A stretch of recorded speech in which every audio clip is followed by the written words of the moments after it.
नमस्कार, स्वागत है आपका उत्तराखंड खबरनामा न्यूज में। काशीपुर में आज नेता प्रतिपक्ष यशपाल आर्य के दौरे ने राजनीतिक गलियारों में गर्मी ला दी।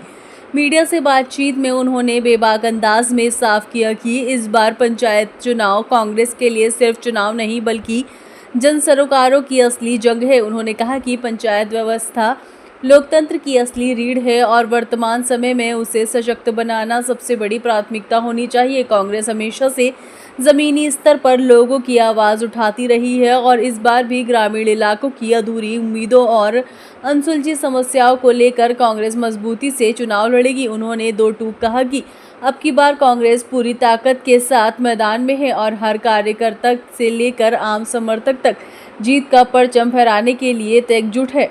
आपको बता दें कि यशपाल आर्य ने सत्ता पक्ष पर सीधा निशाना साधते हुए कहा कि सरकार सिर्फ झूठे वादों की राजनीति कर रही है।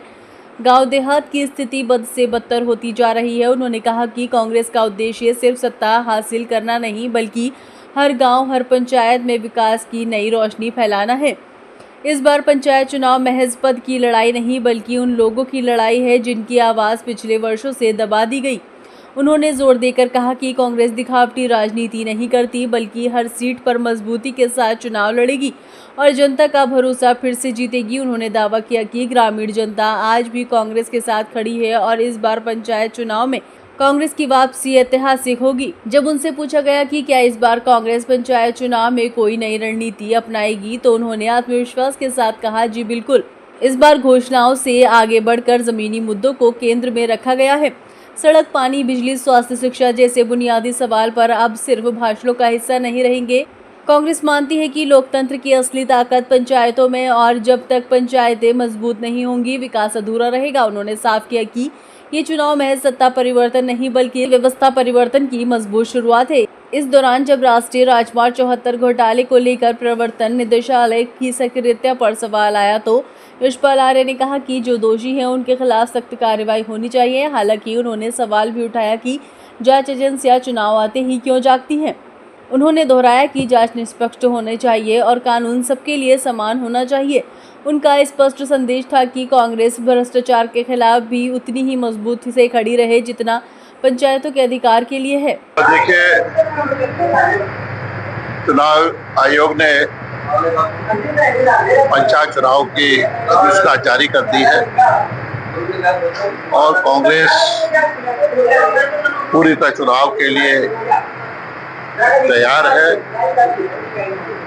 और पूरे प्रदेश में ग्रामीण क्षेत्र है जहां हमारे उन क्षेत्रों में हमने प्रभारियों की नियुक्ति की है, पर्यवेक्षक भेजे गए हैं, विधानसभावार पर्यवेक्षक भेजे गए हैं, जनपदवार पर्यवेक्षक भेजे गए हैं, प्रभारी नियुक्त किए गए हैं और निश्चित रूप से पंचायतों में जो हमारे प्रतिनिधि रहे हैं उनकी भूमिका भी बहुत महत्वपूर्ण है, उनका योगदान भी है और निश्चित रूप से हम सब मिलकर कांग्रेस पूरी एकजुटता के साथ पंचायत चुनाव में भागीदारी करेगी और चुनाव में जीत सुनिश्चित भी करेगी। सर, जिस तरीके से संकट में रही है अब तक कांग्रेस, क्या पंचायत चुनाव में कुछ नया करेगी? निश्चित रूप से कांग्रेस ने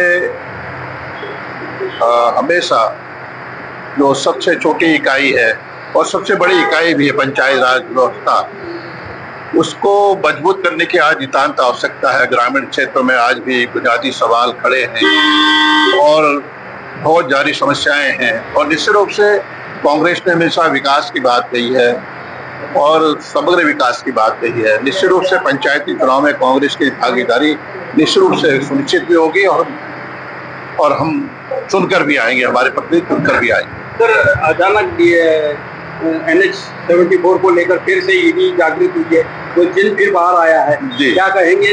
प्रदेश में कई जगह छापेमारी हुई है। और देखिए, ईडी अपनी कार्रवाई कर रही है और जो भी दोषी है उनके खिलाफ निश्चित रूप से कदम उठाना चाहिए